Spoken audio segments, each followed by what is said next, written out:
كما فضل مكانا على مكان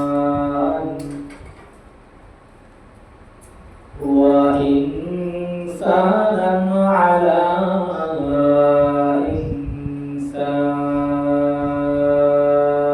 إنسان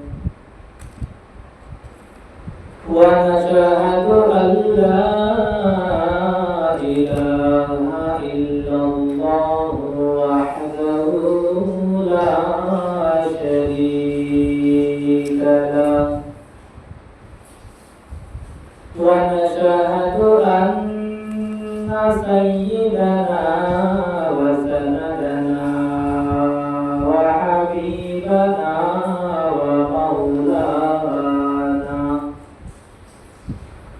وحبيبنا ومولانا محمدا عبده ورسوله أما بعد فأعوذ بالله من الشيطان الرجيم بسم الله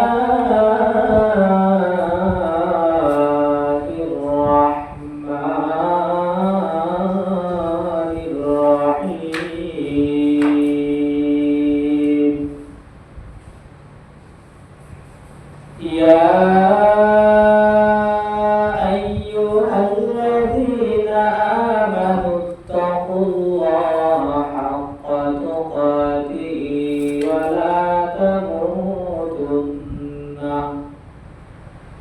حق تقاته ولا تموتن إلا وأنتم مسلمون بارك الله لنا ولكم في القرآن العظيم ونفعنا وإياكم بالآيات والذكر الحكيم قال النبي صلى الله عليه وسلم المسلم من سلم المسلمون من لسانه ويده بارك الله لنا ولكم في القرآن العظيم ونفعنا وإياكم بالآيات والذكر الحكيم صلى الله على سيدنا ومولانا محمد وعلى آله وأصحابه وسلم صلى الله على سيدنا ومولانا محمد وعلى آله وأصحابه وسلم لا إله إلا الله لا إله إلا الله لا إله إلا الله لا إله إلا الله لا إله إلا الله لا إله إلا الله जिक्र करते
হমেশা জিকির করো মোমিন গাফিল হলো না লা ইলাহা ইল্লাল্লাহ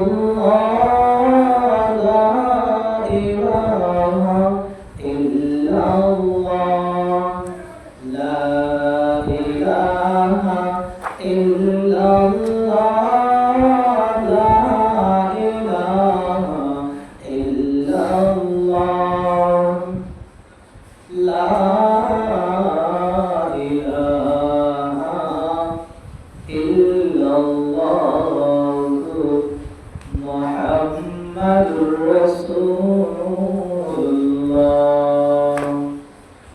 سبحانك لا علم لنا إلا ما علمتنا إنك أنت العليم الحكيم قال رب اشرح لي صدري ويسر لي أمري واحلل عقدة من لساني يفقه قولي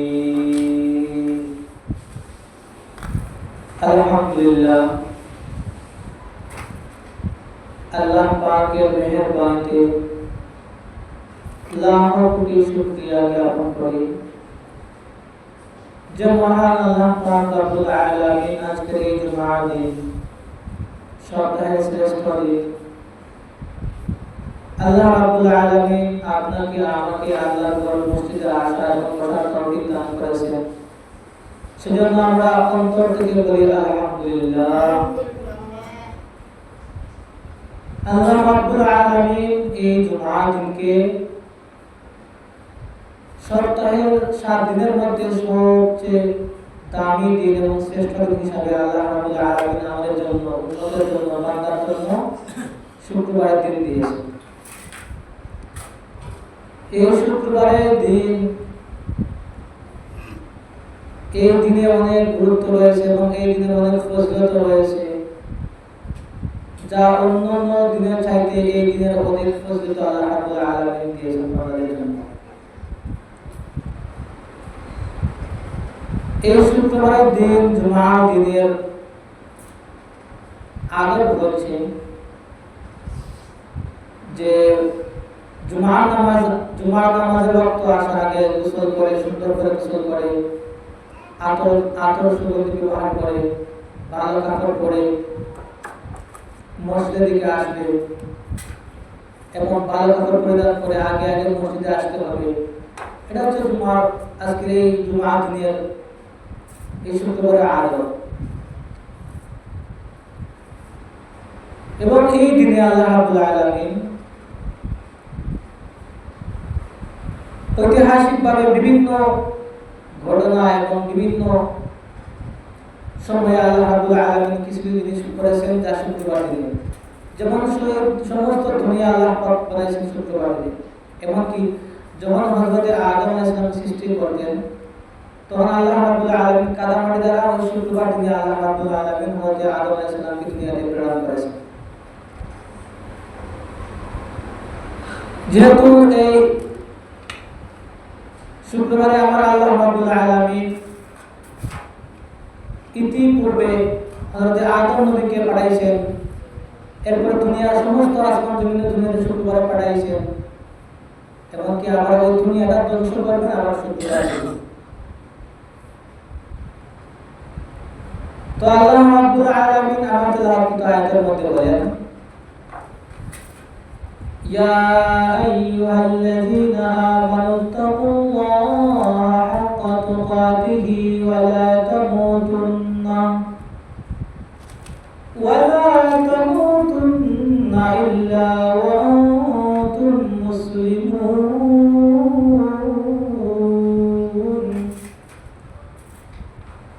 আল্লাহ রাব্বুল আলামিন আমাদের আয়াতের মধ্যে বলেন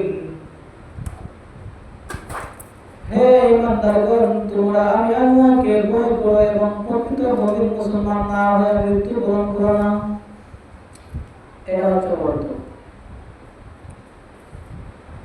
তো এই দুই কথার মধ্যে কিন্তু অনেক গভীর আলোচনা রয়েছে এবং গভীর কথাবার্তা রয়েছে। এই দুইটা কথার মধ্যে আল্লাহ রাব্বুল আলামিন অনেক গুরুত্ব সহকারে বলেছেন যে হে মুমিনগণ, তোমরা আল্লাহকে ভয় করো। কাকে? যে আমি তোমাকে দুনিয়াতে পাঠাইছি, সৃষ্টি করেছি, আমি আল্লাহকে তোমরা ভয় করো। এরপর বলেছেন যে তোমরা প্রকৃত মুমিন না হয়ে মৃত্যুবরণ করো না। এই যে প্রকৃত মুমিনের কথা বলছেন, যদি কোনো বান্দা বেঈমান অবস্থায় মারা যায় তাহলে তার অনেক আযাব গজব আল্লাহ তাকে কবরের মধ্যে দিবে। যেন আল্লাহ আগে কি সতর্ক করে বলতেছেন। এজন্য